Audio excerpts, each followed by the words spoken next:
Po pusės 7 likite su mumis.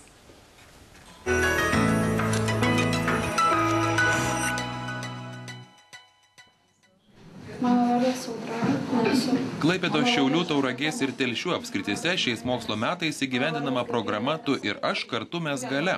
Ji skirta paskatinti moksleivius ir pedagogus savanoriškai veiklai.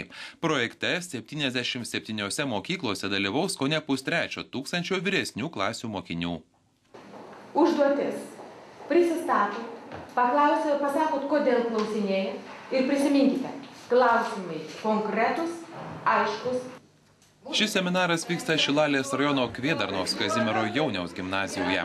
Formuojant palankų moksleivių požiūrį į savanorystę, kartu skatinamas jų kūrybiškumas, komunikabilumas, puoselėjimas noras kurti draugiškus santykius su aplinka ir bendruomenė.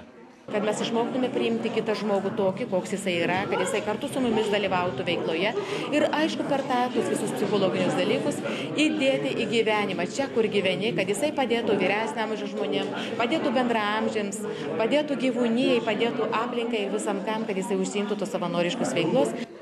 Kitas nemažiau svarbus programos tikslas – padėti jaunimui suvokti, kad gerus darbus galima daryti savoje aplinkoje čia pat, kur gyveni.